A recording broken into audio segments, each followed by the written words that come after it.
Russell Brunson, he's basically said, I want to do it for free just to turn you into a case study. And Russell Brunson said, sure, go for it. A lot of us as marketers, right? We go, oh, dude, look at this guy. His marketing sucks. Like he's gonna be an awesome client because he's got no marketing out there. Ironically, most people, what they promise is more leads, more sales, more customers, more. Still have some of those clients, right? Who go, I'm not really getting any calls. And I go, cool, let's put call tracking in your website. Oh, interesting. You are getting calls. You actually got 18 calls last week. Hey, I researched, this is what we're trying to fix. So I created this thing and I found two solutions. Do you want me to go with A or B? But the idea is that they're coming to me. Like I'm the guy that's fixing their problems.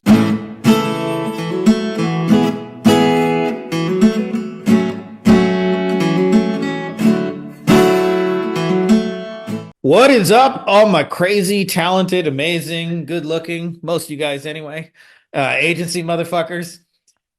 Today I got with me Chris Lellini here is here. His company is called Reputation Igniter. And I brought on Chris today because besides that, he's a cool dude and I think he's got cool stuff to share with you guys. I want to do more of these segments that are an alternative to the what I call the cold DM bros that present this business as the only way to grow and scale is you got to send 1,000 motherfucking messages a day and you got to jump on calls and like chase people. And Chris don't do any of that shit. I wonder if we could first talk about like give me a sense of where you were 12, 24 months ago and where you're at today because you just if I'm not mistaken crossed the seven-figure mark. Like congrats for popping your cherry, my dude. Thanks, brother. Appreciate it. Long time coming. It's funny you mentioned that, and I think it just makes me smile because, like, when you say, like, where were you 18 to 24 months ago? I was building my own email servers so that I could, create my own, email accounts because you can't send it through Gmail, like all that stuff. Like every time you say that, I like start twitching because I'm like, oh God, like Yeah. no, anything but that. And I can't tell you, and I don't even know when it was. Like, I can't remember like the specific day per se, but I remember and it was probably just a WhatsApp message, like after listening to a WhatsApp message from you, and just being like, "Holy cow, man! Like, I think I did it. Like, I don't think I'm ever gonna send another have to send another cold email or DM for the rest of my life or my agency's life." And it was just like it was such a sense of relief. Like, oh, I Yeah. escaped the rat race. Right? It's not making multiple six figures because I had done that. Right? It was the fact that I was like, oh my gosh, like I'm a person who now just builds relationships with strategic partners, right? Or, as you call them, shoe stores, right? And I just add value to those people and then exchange, those people have built trust with me. And then they go and they, make introductions. And so, yeah, man, that's where I was. I was building out these different email servers and using whatever it is instantly. I'm probably going to butcher a bunch of the apps Yeah. because it's been a while. Lead scrapers and shit like that. Yeah, Yeah. lead scrape. I mean, I tried every different lead scraper that you had to get better info, and then I'd run it all through Never Bounce so that it, I at least made sure that I was, I had a clean list, so to speak. But like, and I hated those emails getting back like, my name's not Tim, you jerk. At least figure out who you're emailing before you email them and all that stuff. And I mean, this is probably everything that you've experienced and Yeah. everybody that's listening, right? Is like, Yeah. Nobody ever gets an angry email back, just you. oh, dude. And then on top of that, like, so that being said, I was also, before the whole 10 DLC thing dropped, I was also doing this like text message campaign, right? And I got a couple of clients from it who were nice people, but like in general, you have to think about like, who are you gaining access to through that, right? Like and who's saying yes to those types of messages, right? People who are looking for, a get rich quick sort of avenue to their business, right? These are not long term clients in any realm. So I think that was something that you've really helped me with is just leveling up my client, right? Like I just got off a Yeah. phone call with a client of mine who's got a location and I don't know if somebody figured out, but they're a big heavy hitter, probably do 100 million in HVAC. And he's like, hey, you're doing it in this one city, but we've got this other city and we probably got 4 GBPs there that we want you to do work with. Like, I want to get it all under one vendor. Can you do it? Right. And it's like, those are the phone calls I like to take, right? As opposed to getting on the Zoom calls when the person on the other end's like this, like, Yeah. what are you going to try and sell me? And it's like, you're starting back. Anyway, so that's where I was, man. Like, just like you're explaining all this constantly, like that's where my life was. And I am so much better. And it took, I guess, technically maybe like 12 months from you planting the seed in my mind to really kind of getting to that place where, it's never been an issue again, right? Well, Yeah. six, maybe Yeah, and I just want to 6 to 8 be clear months. for anybody listening Yeah. to this. Like, I mean, you got other issues, right? Like, it's not like business is void of issues, like now, like, hiring Oh, challenges and things like that, right? Like yeah. I don't want to present it to you guys as like Chris just, farts magic rainbow sprinkles and everything's fucking unicorns and butterflies. Like there's different challenges as you grow, and they're like different challenges of scale. But I wonder if you could talk a little bit about that growth, because you mentioned something that's a term that you and I like would use and completely understand: shoe stores.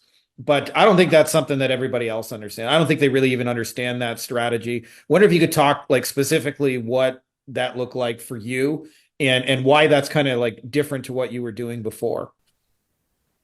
Yeah, great question. So, I would always say I've been a pretty good networker. Now those skills have definitely been earned through a lot of like blood, sweat, and tears, and I attribute my wife to being the one who told me to stop blogging because no business owner is looking at a blog to find a marketing agency, right? And it's like, hey, my dad had to network to build his CPA firm. Like, you got to get out there and you got to network, and that was probably one of the best kicks in the butt. She's given me a lot of good insight at times. But so yeah, so that was it was the networking piece that I enjoyed. And so, you were kind of saying, hey, why don't you think a little bit more strategically about it? I think it's easy. Most people kind of go to the associations, right? And you got to find, I think it's different for probably every different industry, right? In terms of Yeah. who's actually carrying the most weight. And think of it this way, right? Like, you've probably heard of the COI, center of influence, right? So who's the COI in your client's life? Like, who's the person they listen to the most or they have the most exposure to, right? And I'm not about to say that, like, I just woke up and I had a dream and it was perfect that this was the person. It was like, no, it was an introduction from an introduction who made a referral to somebody who kind of gave me a shot and randomly scheduled on my calendar, that kind of door started to open, right? But you don't know where it's going to come from. So for me, I initially started reaching out because we had a conversation, and you say, hey, a shoe store is really anybody that's already serving your industry, right? So it's a place where people in your industry who are growing and active and are engaged in trying to build their business are going to seek out services, seek out information, whatever, right? It's a captive audience, if you Yeah. will. Can I just add on that And before you finish that? yeah. That for anybody listening to this, that it's an important thing to understand that your market already buys stuff. Like the people who are it's not as if you need to go and drum up business from zero. It's like what we're talking about is understanding where they already go to buy it, and then inserting yourself into that existing sort of market flow and market forces. For me, what that meant is I think about my second agency, and this happened to me twice before I actually ever figured out doing it on purpose. But I just had a sales call with a guy who didn't tell me this, but he owned the industry association. He also had a law firm. So we just talked about his law firm. But we ended up doing something a couple of months later, and he invited me to come speak on his stage, and that was cool. And then what I didn't plan on was that stage led to essentially every other stage. Like I was, speaking for like 3 years, almost like every weekend or every other weekend. And then not only that, like you get invited to the top rooms of the top people, and before you know it, like you're a known name, you're a known brand amongst the top people in a matter of months. And like essentially for me, getting inserted into his flow, like it massively leveled up our business. It also, like, by the way, massively leveled up everything we were doing with advertising, because now instead of saying like, hey, in a Facebook ad, I'm this random nobody, buy my shit, now I'm going, look what we did with the industry association, look what we did for this top player. And like the credibility factors just ooze out of it. So I just wanted to share that because I don't think everybody necessarily understands that. But I want to just kind of, I know I'm cutting you off, and I promise I'm going to give you. Oh, Um, shoot. but but my favorite example of this is there was a dude, Justin Brook, for those of you guys may know him. He's a big Facebook ads guy, and he was trying to get a start, and he was starting from zero. And so he sent a $50 box of brownies to Russell Brunson and said, I got this idea for a retargeting campaign. And this was like when retargeting was pretty new and not everybody was doing it. And so Russell Brunson, he's basically said, I want to do it for free just to turn you into a case study. And Russell Brunson said, sure, go for it. So they did, and they sold a couple of his masterminds. And he had a twofold benefit, which was the first is that Russell started actually like, and this is in the height of the ClickFunnels popularity. Russell started referring him people like directly from his mastermind. Go try Justin's. So he got clients from it directly. And then the second thing is, like, imagine he goes to run ads to get clients. Like, hey, I'm Justin, hire my Facebook ad agency is never going to work as well as let me show you a case study of what I did for the top guy in the industry. Even though he did it for free, wasn't even a paid client, right? But like that ad is going to crush the same way today. If like I did something for Alex Hermosi, well, in a lot of offline niches, especially like these people have Alex Hermosi sort of reputation with their people, but they're not nearly as hard to reach. They're not famous. They're not like known. They're just people who serve a lot of plumbers or help a lot of dentists or whatever. So I just wanted to add that just for clarification's sake for anybody listening to this, because you said something pretty brilliant there. Yeah. Well, and just to kind of add on to that, which I think is always something that was really telling to me, is like you talk about a lot of us as marketers, right? We go, oh, dude, look at this guy. His marketing sucks. Like he's gonna be an awesome client because he's got no marketing out there, right? I'm gonna sell him my marketing and it's gonna change his life, right? And you always kind of talking about that, and that's why I like the shoe store analogy. Is like most of us in the digital marketing space, and I was there for a very long time, especially when I was doing the review side, right? It's like I would go target people with low reviews. Well, what I'm essentially doing is I'm going to somebody who obviously isn't using a review service or any process in place, and I'm essentially having to make what you call two sales, right?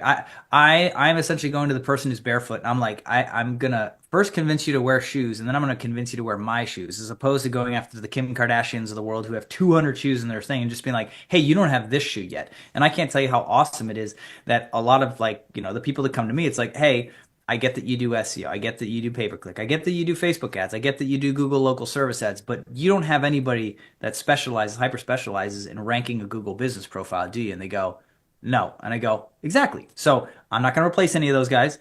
I'm going to do this other thing. I'm going to do it way better than anybody's ever done it for you before, and it's going to be a game changer for you, right? And so for me, I'm not making a two sale close. Instead, it's just a single sale, and it's that add-on offer that you always talk about. Yeah.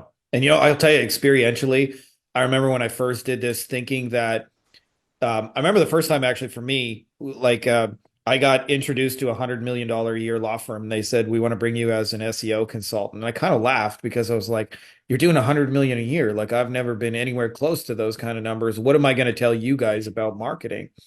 And I was surprised to learn when I got in there, anybody who's like ever worked in corporate America can confirm what I'm saying. They got more problems, not less. They got bigger problems too. And it's like, and I looked at it and I remember like we had a section where they talked about just like I was in a meeting with them in their physical location and they were talking about um, all they had to do for TV and they had to figure out creatives. So like they had to figure out like how many commercials do we make? How do we get them recorded? They had to hire a video guy. They had to script them. They had to edit them. They had to figure out a phone number, a jingle. Do we use testimonials? They had to worry about compliance. Is this legal? Is what we're even saying? Are we going to get in trouble for this and that? And then they got to buy the media. So they're negotiating with like 10 different TV stations. They got a different contact at each one. And that's just one thing they're doing. They're doing like 50 things. And I started to realize that the opposite was true, is that for so much of my career, I had focused on how do I help the broke, struggling person and be the savior. And what I realized is when you actually help the people who are already winning, A, it's easier. And B, it actually has a more immediate impact as well, because they often, like you said, like if you boost their Google business profile, and they know how to close and they know how to sell and they got teams and they got workers and stuff, like it immediately starts working for them because they know what to do with the leads. As where you do it for the brand new person, you got to teach them how to sell, you got to teach them how to close. How do you store that? Hey, you can't show up drunk 3 days later. Like you can't do that and close the lead. Like you like that's not how this works, right? Like things like that are not so much of an issue. And what surprised me was that, like, to your point, is like the opposite is true. Like the bigger, more successful people actually have more problems and they need more specialized help. To your point, that if somebody like, I'll just take this piece and take it off your plate and you don't have to worry about it, kind of thing. Yeah, I mean, and we might not go here in the in this like conversation here, but just another thing that you always say is like, most marketing agencies that succeed long term in terms of having the client not just pay for the first 3 months, but for like the first 3 years. And it's similar to you. I've got a client who pays me every month and has done so since 2013, right? Yeah. Like, and it's like that's the kind of client I want. And it's what you were saying is the ones who really succeed long term are the ones who have an engineered experience, right? Which resonated with me as a recovering engineer, right? Turned entrepreneur. And so Same, by for the me, way. yeah, right. I don't know if we've ever talked about that, but I was an I don't think engineer. we have actually. I Yeah, was because an that's right. You engineer in a worked at former life too. Ford, yeah, Ford Motor Company, right? So for me, it's like, how do I systematize and engineer everything? Because I think the other thing to your point is like they've got all these problems, and not that they have problems per se, but it's just they've have way more moving parts. So there's way more like more cogs for things to get stuck in, right? And Yeah. so I think one of the things I pride myself on is being really easy to do business with, right? Like Yeah. if you sign up for services, you got two things you need to do before we're off to the races: pay the invoice, which takes 30 seconds, and give me access to your Google business profile. We're going to do the rest. Now, are there other things that we need from the client? Yeah, but I'm not going to slap them with a, hey, here's a 30-minute thing. I want you to tell me all about your brand and all this and all that backstory. No, no, no. It's just, how do I make it really easy to get started with me so things start moving and they start feeling like things are heading in the right direction? Yeah. And then I think to your other point, like helping winners win, what's great about that is the better the bigger my client is, the more that they're already tracking and can feel the difference in my services. For example, right, like literally 2 3 weeks in, one of my clients, like, you're already making a difference in our business, right? Like that's a cool thing, right? And we're just getting started, right? But it's because they're tracking at such a level that they can tell that things are moving, right? As Yeah. opposed to the guy who shows up 3 days later to the lead drunk, right? That guy, doesn't close the lead, then he calls you and he goes, I'm not getting enough calls. And I go, well, if you don't have the right tools in place, you're like, okay, well, I think differently. And he's like, yeah, I'm not getting any calls from Google. And there is an evolution to your agency that's going to happen. And even when I kind of switched, like I did, with your help and guidance, like I'm still I still have some of those clients, right, who go, I'm not really getting any calls. And I go, cool, let's put call tracking in your website. Oh, interesting. You are getting calls. You actually got 18 calls last week. Huh. That's interesting. Right. And they go, oh, yeah. Yeah. I guess I am getting some calls. Right. And then others will still, like, out of pride, cancel 2 months later going like, I didn't get what I thought I was, or what I expected. And I'm like, interesting. So what did you expect if and literally watching their call volume go up every single week, and they're like, I'm not getting what I expect. And it's like, okay, dude, if it's pride that's hurting you, then okay. But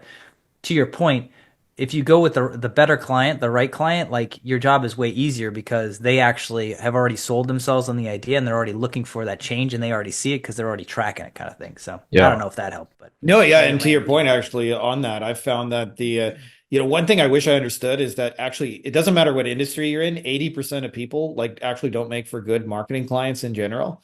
And so you're really actually trying to serve the top 20% that are the movers and shakers and they're already doing this before you showed up. Like, you're not trying to convince them to advertise, you're Right. just assisting them with the process. And there are a couple like really smart things you said in there. One of those, I view it as like anybody who's like busy and successful is juggling a lot of shit Yeah. and has a lot of moving pieces. There's accounting, there's legal, there's finance, there's hiring, there's systems, teams, delivery, fulfillment, Google reviews, websites, videos, TikTok, et cetera, right? And so to me, like, I look at that as somebody who's juggling, carrying 20 plates or juggling 20 balls in the air. The worst thing you can do is show up and say, like, I'm going to put another ball on top of that Yeah. and you need more stuff. So, like, where you like positioning wise is like, I just need a little bit of this and then I'll take a ball away from you.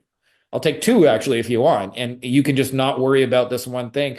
And I find when you're dealing with people, generally speaking, who have like achieved a level of success, that's a way more appealing promise than I'm going to give you more. And ironically, most people, what they promise is more leads, more sales, more customers, more, and not, let me take something, let me take this one piece. Like, I know, like, I don't do TV, but I know if I went to a TV lawyer and said, I'll do all your media buying, your creatives, your filming, blah, blah, blah. All you got to do is show up once a month and film.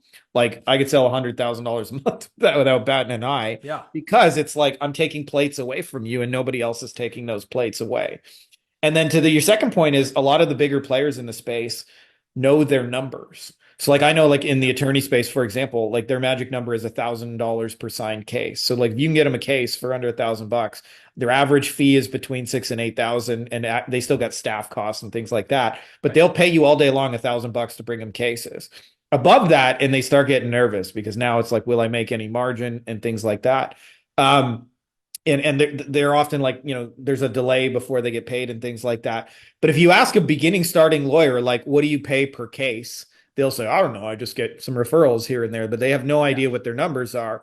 But if you talk to like a like a top player in the space, they'll go, well, we're over spec. We probably spend about $1,800 for TV, our radios, this, our billboards of that, our SEOs here. I'm not really sure about our pay per click, but we don't really watch the pay per click that much. And they'll like they for the most part they can tell you like how their business is performing in terms of metrics. And that's one of the dead giveaways, by the way, that you're dealing with the right type of client is if you just ask them anything about their numbers and they can't tell you shit, like chances are like they're just kind of winging it. And if they're winging it, it's like I look at our stuff as more as an amplification tool. I experience this now where like a lot of the ads I run are things that I've already validated organically that work. And so I'm just boosting them with paid advertisements.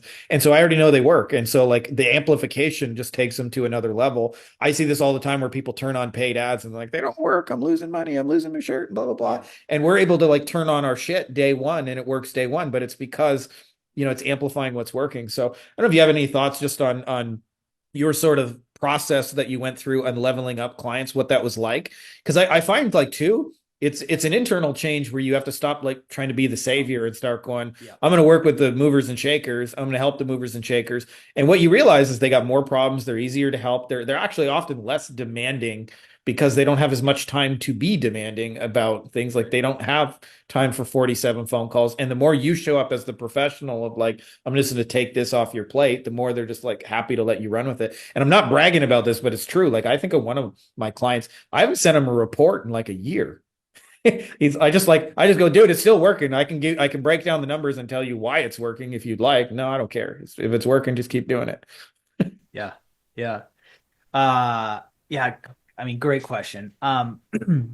So in terms of like the leveling up, like I think, and we've had many, many conversations back and forth about this, like over the last year, is just like, it just slowly, you have to see the results for yourself. Like first you have to prove it to yourself, right? I think that's the first thing, right? Then it's kind of like proving it to the client. And I think that was probably the biggest thing is seeing more and more of those results come in and people being happy and, being complimentary about things or making referrals, right?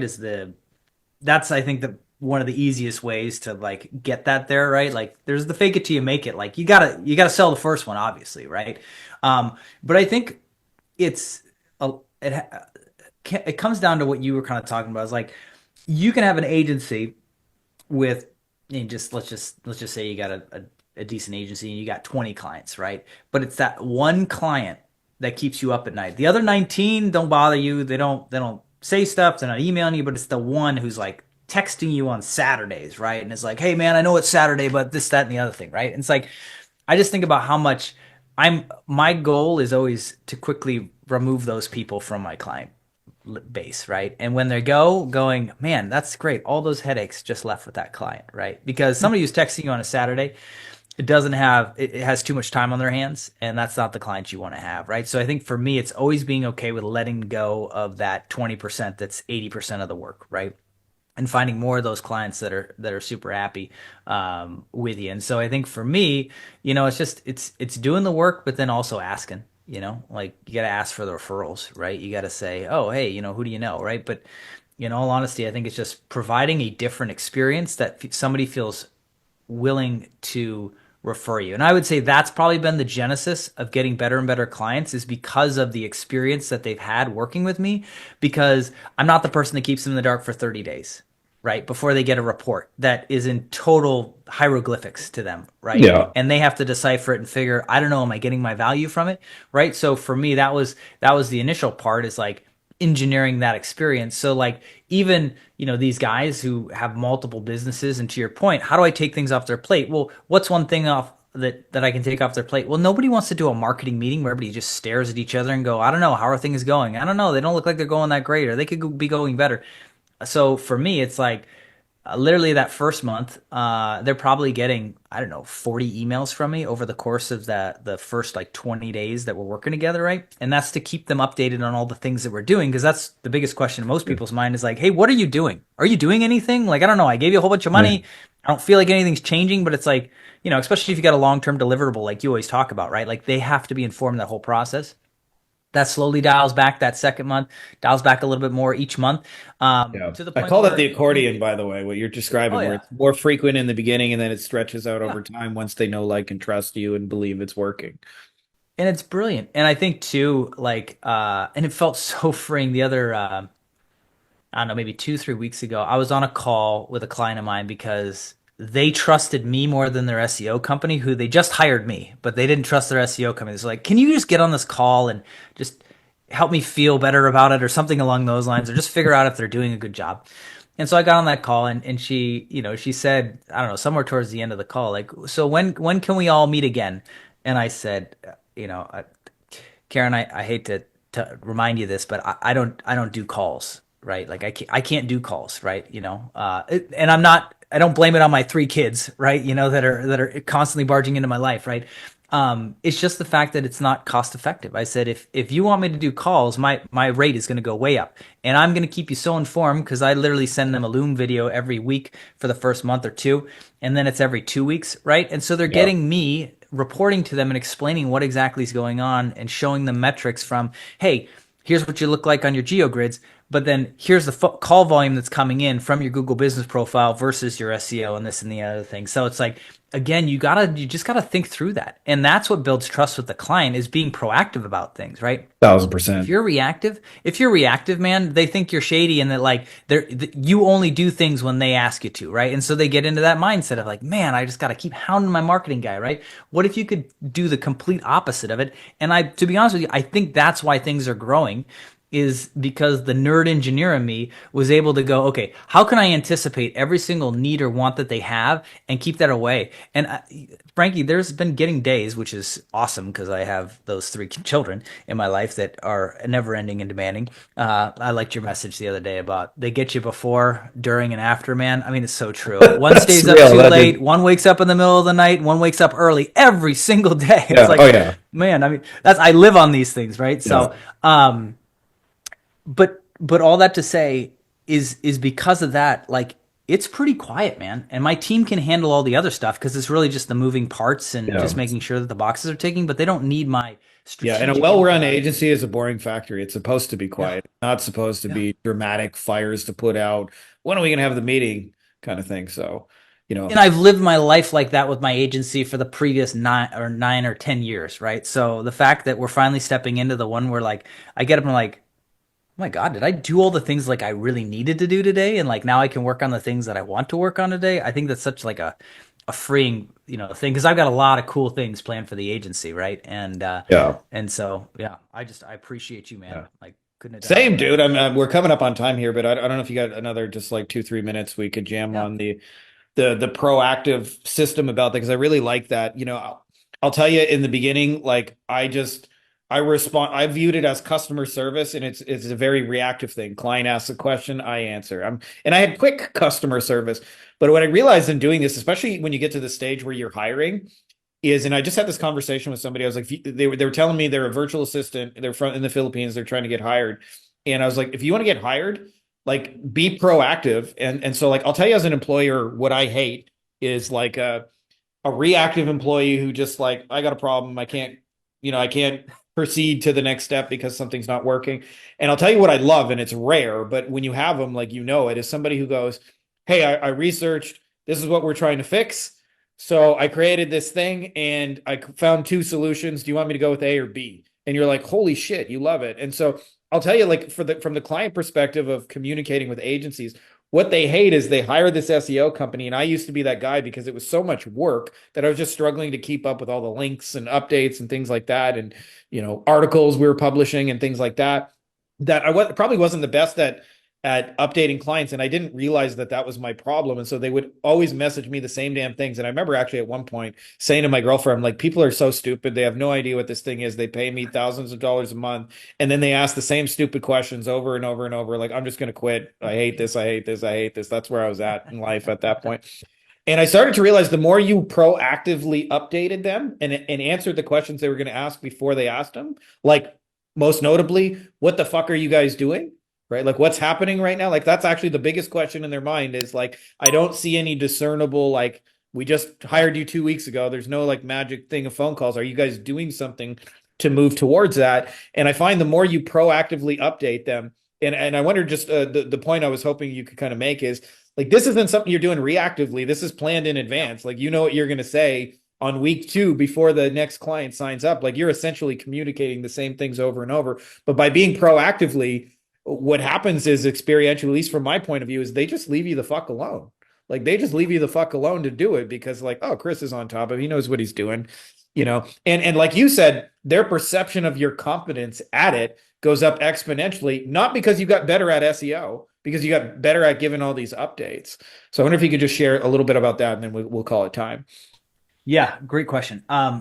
So just to be clear, I literally have every email that we're going to send out for the first 12 months already done. And my gal, who I just hired because we're growing like crazy, she just finished writing the emails for the next 12 months. So literally, I'm going to have 24 months worth of emails already written. So like as my clients just continue to move on, those emails are going to trigger to them, and those are all tied to certain events and things that we're doing, right? So that they're getting these specific kind of, I don't know if I call it milestones, but maybe like they're important items that we're doing every single month, and just reiterating why they're important and what the impact is of those, right?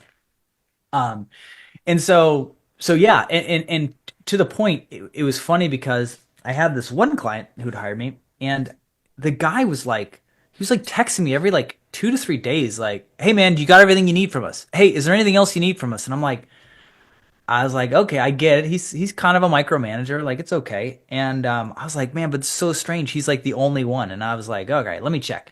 And so I go ahead and I look, and I realize that he wasn't actually added to our system to be informed about what the stuff is. So I called him up, and we'll just call him Steve. I go, Steve, first off, man, I gotta profusely apologize to you, man. Like you were totally in the dark the last like 10 days, and you didn't get a single one of the emails of anything that we've been doing. So that's why you're asking. I feel bad because like I get worried when I tell my clients at the beginning when we're working, I said, look, I'm very proactive. If you're calling me, I get worried because that means there's something I'm not telling you, and that makes me concerned, right? So that's my goal, is to keep you so well informed you never call me, right? And they still call me, obviously, and I always joke around with them. I was like, "Is everything okay?" You know, and they're like, "Oh, no, no, no. I want to get your input on this." And so, because of all that proactive communication, what I find is that builds trust to the point where, Frankie, these guys will call me and like, "Hey, man, can you check?" Like, I literally have this. Can you check my SEO? Like, is the guy actually doing stuff? Like, what is he doing, right? And it's like, yeah, I'll have my guy check that out, right? Or I had a guy yesterday who called me. He's like, dude, can you help me? I think something's wrong with my Google local service ads. And I'm like, Mark, that's not what I do. He's like, oh, hey, I went in because I sent him the link. I said, hey, why don't you log in and figure out if anything's issues? Like, oh, turns out my insurance lapsed and I didn't update my insurance. It's like, okay, cool. But the idea is that they're coming to me. Like, I'm the guy that's fixing their problems because of that perceived sort of proactiveness. And so that's what I think builds trust more than anything. And Frankie, you tell me this all the time. Is like, dude, you just have to understand, like, what are people coming from? What's the experience they've had with all these other agencies? And I'm talking like some of these guys are coming from the biggest, HVAC specialized agencies that, do tens of millions, a year. One of them does like over 1 billion or whatever. And it's just like, they don't get the personal touch and the involvement in the engagement there. And so it's just about thinking through that process and anticipating every single one of those needs. And it was funny because I told that Steve or whatever, I said, man, I apologize. As I check off all these boxes, because I can't not check these boxes off, you're probably going to get all the emails that I supposed to send you 10 days over the last 10 days. So he literally got like 10 or 12 emails, and he's like, oh, okay, now I get it. And I was like, yeah, sorry, that won't happen again, right? Yeah. And now he's on the train, and he only calls me to send me more business or send me referrals, right? And it's like, I don't know. That's really it, I would say. So there's a whole hidden lesson in there that we don't have time to talk about. Is like how you handle problems you can turn lemons into lemonades. In his case, he wasn't getting the emails, but hey, like, we're gonna do something extra to make up for it, kind of thing.